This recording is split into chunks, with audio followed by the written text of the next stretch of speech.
Got Mr. Joey here. This is my first interview. Oh, I know. Oh boy. Well, so I mean, Are you nervous? I'm a little nervous. Turn it around. Look at her. I'm a little nervous. I think it's the hormones. It's oh fine. Boy, it's probably my looks. It is. It's his stellar. He's like aging like fine wine. Look at that. Yeah, look gray at. hair. I know. I have 3 kids now. It's so looking good. You're I like getting it. close. Ryan is not going gray. You're not stressing He's him also out going enough. bald, but I Oh mean. well, I take my hat off, but you know.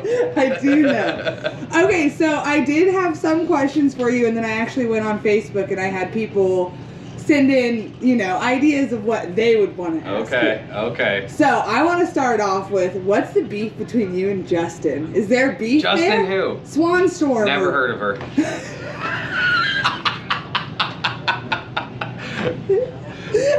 Moving on. Oh, I don't know if there's any beef. It's just friendly back and forth banter. we ain't friends. Whoa, Okay. easy. Ooh, ooh. Back that up a little bit. I don't know him. He just talks a lot on the internet, and He does talk. you know, So there's you- a lot of talking back and forth, but he's never showed up to a race, I guess, and Yeah. he needs some media boosting from us small tire guys, is my opinion, and so he likes to pick on the top tier cars. Right. A few years ago, he needed to buy a small tire car to race on Street Outlaws, and he hit me up, and I told him 250 grand. I mean, come on, let's be honest. That's a good price. Right, that's a good deal. And he was like, "Oh my God!" Like, I'm like, "Yeah, I'm serious." Yeah. And your car I don't think he thought I was serious. Your car would show time and time. Would you ever lose the turbos? You see all these racers going ProCharger. You do, and Well, how do you I know feel? I've voiced my opinion throughout Facebook here and there. I don't think so. No? I like where I'm at. Yeah? I like how it works. And you're consistent. I mean, it's not like you're just standing still. It's No. not like you've reached a point and you're like, okay, I can't go any further. Right. No, I don't foresee going ProCharger. I like to stand out as a leader, not a follower. Not saying anybody that went ProCharger is a follower. Not at all. You know, they must have saw an advantage, you know, as with Ryan. Right, yeah. He must have saw an advantage to doing it, and obviously is doing well. Right, yeah, and I know. I don't want to switch, and I think I'm doing well with where I'm at. I think this was one from Facebook. What was the Uh-oh. deciding factor to keeping Beaterbomb? I guess you had it for sale a couple years ago, or a while ago? I was did. it years? Yeah, I posted a screenshot of it. It was like 10 years ago. Okay. 13 grand y'all could have bought that thing for. way You slept way with better me. than 250,000. I've probably put 250,000 in it since then, but That's not the point. no, I did have it for sale, and I honestly don't remember why I even had it for sale. I was young back then, and I had a brand new Comp Orange Cobra at the time, and I'm guessing I wanted to pursue that car because it was a lot nicer Right. than Beaterbomb, you know. I feel that. Yeah, so I'm really glad it didn't sell, and you know, I'm able to be here today with it, honestly. Awesome. Why did it take so long to take the hood off? Was that just like a little fishing, like? Oh God, I don't even know. I was die-hard no time racer and we didn't grudge race a lot, obviously, but didn't show anything, didn't show times, didn't even go to races of racers that showed times, and you know, it just got to the point where it's like, God, this is boring anymore. And it's like, people think I've got some exotic, blah, blah, blah, blah, blah. I've heard Ford, I've heard Chevy. I think someone said something about a Hemi. I'm like, some people, like, I post pictures of the engine, and they still don't know what it is. So yeah, it just got to the point where it was, I don't know, it was getting old. It just reminded me of when we were in California and everyone was blocking Stefan's car. You remember that? Yeah. And Hold it in the trailer even to work the camera on guys it. were like, hey, can we get in? And we're all like, no. Sorry. It's you know, it's a cool avenue to go down, and it was fun while it lasted. Yeah. And the race cars get to a certain level where maintenance has to happen. Right, you can't just like throw it in the trailer and try and maintenance it in 2 rounds, and or if something goes wrong. Yeah. But I raced a lot of races without taking the hood off, and won a lot of them, and just, you know, did really well as it sat. And you know, they say races are won in the shop during the week, so if you don't have to work on it at the racetrack, it's a great day. That is 100% true. Yeah. I'll agree with that. How do you manage a busy racing career along with a quote unquote, I call it a real job, just because you don't own a shop or, where you're your own boss, plus having 3 kids and a wife. Right. So obviously, if none of the followers know, I build elevators for a living. Yeah. Not grain elevators, because I get that question a lot. I build people elevators that you ride on, like at the hospital or wherever I build them. But yeah, so I build brand new elevators from the ground up, and that is my career that I've had for 11 years now, honestly. And quite a while. The benefits are extremely well, as anybody on the internet can probably Google. Elevator constructors are nearly one of the highest paid trades in the country, and our benefits are all paid for, and it pays a lot. It's a good job. You can't turn that down, and it is tough to balance a 6 to 4:30 job during the week. 4:10s really helps, but it's hard to balance that throughout the week. You get home, you're tired. Yeah. Then obviously now I have 3 kids. Yeah. So you're busy. It is, as anybody on the internet has seen, I have slowed down as far as traveling and racing 3 or 4 events a weekend, and Same. I definitely used to do that. Yeah, no, you did, and I mean, because Ryan was right there with you. Yeah. I feel like the first year of Logan, he still was pretty hard, and then the more mobile Logan got, the more Ryan was like, well, maybe we should. It's and tough. Even his driving, I feel like, has been not as Superman. Kids are wild. They'll change your life, especially 3 of them, and now Megan has 2 of them coming, so. I only have 1. Why is everyone keep saying that? Shut up. That would be awful. She didn't tell you guys yet. That would be I would cry. That would be tough. I don't know if it is twins, one of them's going to be named Joey. Oh, Jesus.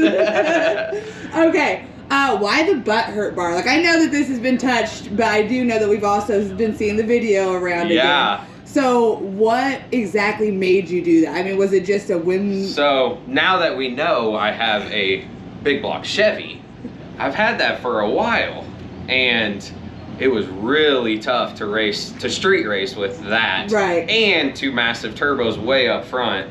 Now that we've seen what the combination has been for a while, it was very tough to street race with that, and I struggled for a whole year when I first came out with that combination and stuff, and I had to think of something outside the box. And math, I loved math growing up and throughout high school and whatever. I always excelled in math and formulas and stuff like that, and physics. And just one day, I was sitting in the garage just staring away, and I was like, what if we put the weight back here, and I was like, I texted Brad and Sean a little painted picture of it. I was like, hey, I want to build this. And they're like, no. I said, fine, I'll find somebody else that will. And it just and then spiraled. They said, if you're going to do it, then we're going to do it, right? Yep, it just spiraled out of control. And now we see it a lot more often. Yes, a lot of copies of it, and I mean, you can always copy, but there's only one original. Yeah, but it's been a thing that was really cool for a year, and yes, a lot of people said it's unsafe, and my opinion's different, but and everyone has opinions. Yep, anything can happen in drag racing in general, and it's a dangerous sport just in general. Yeah. And as we've all seen now, I have tailored my car to front side no preps, and we don't really use the butthurt bar at those. So. Well, is it because you don't need it? Right. Okay. Right. The track is a lot better than a street. Right. Just don't need it, and don't need the extra weight way back there, and it's very aggressive being that far back. That's why, it was really funny to watch other people try to copy it, and try and figure it out. It's not as easy as just making one and bolting weight to it. That's not how it. You can't just go, okay, Joey's is this long with this much weight. Let's just make. How long have you been in racing, and what got you into the sport? So obviously I'm 33 now, so I've been racing God, I'm older than you? Yeah, I'm young. Oh, man. Yeah. Oh. So I've been racing since, 15, 16. Growing up, I raced go-karts at a local track to me. Not like go-karts where I owned one. I raced in a league that, like K1 is, similar to those styles. They were gas-powered, not electric. Right. Yeah, so I raced in a league of that sort growing up, and then never did junior dragsters or anything. My dad never raced. Just kind of spiraled and grew up liking engines and got my first car and went on from there. How'd you get so lucky to snag a wife who loves to see you follow your passion? Lots of compromises? This question's for me, for Michelle. Oh, God. But no, I mean, because you guys have been together for a long time. Yeah. So, I mean, she's been through this whole career with you. Yeah, yep. We were high school sweethearts. So, yeah, we, got married in 2017 or something. But we dated for 9 years before that. So, yeah. You took your time. Yeah, yeah. So she knows, like our first date or whatever was going to the car meet, and no, she knows how I am and what she got into. She's under, that's the phrase right there. Yeah. You marry and you know what you're. But they are. That's why I've slowed down traveling as far as they're able to come to races roughly 5 hours away. Right. Kids screamed a lot on the way here, and it was 5 hours away, and that's it was tough. Rough. I don't know if anybody on here has screaming babies, but that is just piercing to your ears. Logan's new thing is just randomly just a high-pitched scream, and then he'll just look around like, who was it? Was that me? When they can't tell you what they want and they just cry, it's tough. So no, I've scaled back to traveling less, and they can come with when I don't travel less, so that makes it easier for both of us. Would you ever get Reed into juniors if he showed any interest? Like, I know where Ryan stands. Ryan said no. Ryan's like, absolutely not. I don't like junior dragsters. That's to be Ryan's. Honest. I don't know. We bought an acreage last year, so we have lots of off-road toys. Yeah. We have go-karts and razors, and so we kind of just race those. And he's enjoying that as of now. Yeah. So what about go-karts or something? Do you think that's something? Not like competitively, I don't think. Just Ryan already said at our house. Yeah, when Logan turns 14 or whatever, if this is what he wants to do, we'll build him a little daily car or whatever and get his feet wet. He's like, absolutely no junior. No, I don't think I can. This one was from Jimmy Dale. How much would someone expect to spend to build a small tire car that's competitive on the street today? That's a tough question because, a lot of racers, I'd say about 50-50. 50% of them pay somebody to do everything. 50% of them do it on their own or with their buddies or, so labor nowadays is super expensive. Very expensive. And, like Ryan and I, we both are very hands-on with our own cars. Sure, we both have companies that help us out fabricating, stuff like that, parts, and otherwise, if I had to put a number on it, turnkey, there's a lot of cars you could buy already done for 60 to 100 grand. Yeah, once I hear that. You built it yourself. How long have you and Ryan been battling back and forth? Me and Ryan, we go way back. Now, I'm from Omaha, Nebraska, so Ryan's from Kansas City, Kansas, whatever. That's about 3 hours. We have been racing together, you see in some of the 1320 videos, ever since I was nitrous. So probably 10, 15 years. I was probably 20-ish. Did you guys hit it off right away? Were you guys friends, or was it more of like we gotta beat this guy, or he was like, we gotta beat this guy? We weren't like friends, didn't talk. We just, Omaha cars would come down and race Kansas City cars, and Omaha hosted what's called an ice cream cruise. They still do nowadays. Justin Price and Justin Keith would come up, and Ryan would come up and race our cash days that we had every year at the ice cream cruise. And so yeah, we knew each other, obviously. Raced at US 36 a few times. We have known each other for a long time, and I feel like both of us have helped each other excel to that next level and grow. I feel like you guys have always had like that one person to be like, okay, I have to be this fast. Yeah. Like, I think that's good. Yeah. I think my favorite, though, is we were watching a video one time when I was cleaning the shop, and it was in Chicago. Oh, yeah. And you on video compared to him on video, because, you know, nowadays he's good. Nowadays he's a lot more comfortable. He wasn't very good on camera. Oh, my God. It is so fun. I don't remember if it was 1320's video. Yes, it was. Oh, it was the funniest thing. I couldn't stop laughing. No. It was so funny. No, it's... he has come a long way. Yes. That is for sure. If you could buy, or if you could build any car right now, no expense, what would it be? You know, honestly, that's tough. I don't really like have another car that I would want to build. Maybe, you know, the Fox chassis is really good up to maybe 450s, but then you just struggle to go faster because it's short.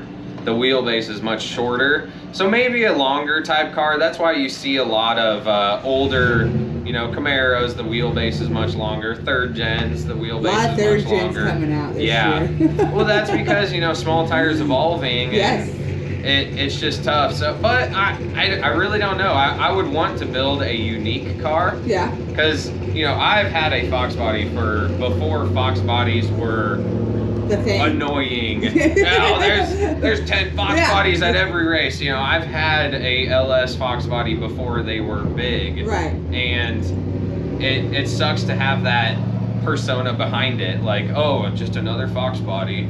But so I think I would try to build something unique. I don't know what it would be though.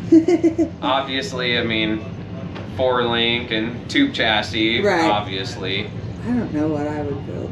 Something fucking crazy. See, that's what I'm saying. I don't want to have something everybody else does. No. Did you have anyone who was an inspiration in drag racing in your younger years? Before you got so popular? Bro. Literally what I said. Oh, Jesus. Not popular. Famous is the word. No, I kind of touched on this earlier. Not really. You just kind of did your own thing. Yeah, I kind of just liked racing go-karts, engines, you know, tinkering on stuff, and just kind of didn't really have anybody that influenced me to go racing it's like not like that. You were, well, and back then, it's not like we had YouTube to just like jump on or Facebook or whatever to watch races. You know, you had to be out there and experience Luckily, it. you know, I had a quarter-mile racetrack that was about an hour from me growing up in Scribner, Nebraska. That closed down in 2005, and then the I-29 dragway that you and I go to now opened up in 2005 also. So luckily, I've had a racetrack near me to always kind of go to if you wanted to. So when I was growing up, my dad and I went to Scribner, but he didn't race any cars. Right, you guys just went to hang out. We were just into cars, I guess. What was your most memorable race? Do you have one? Not really, honestly. No? I mean, yeah, I've heard of people, oh, you won blah, blah, blah, and it's just another race to me. I mean, I've won several big events. I mean, the Kansas City street races, those were always really cool, you know. Lot of cars, you know. Back in the day, it used to be, I mean, what was it? Well, the big tire race, I remember that Toby put on. It was like a 2-day event. Yeah. And I mean, a lot of those races were really cool. There was a lot of cool street races I won. I mean, track events.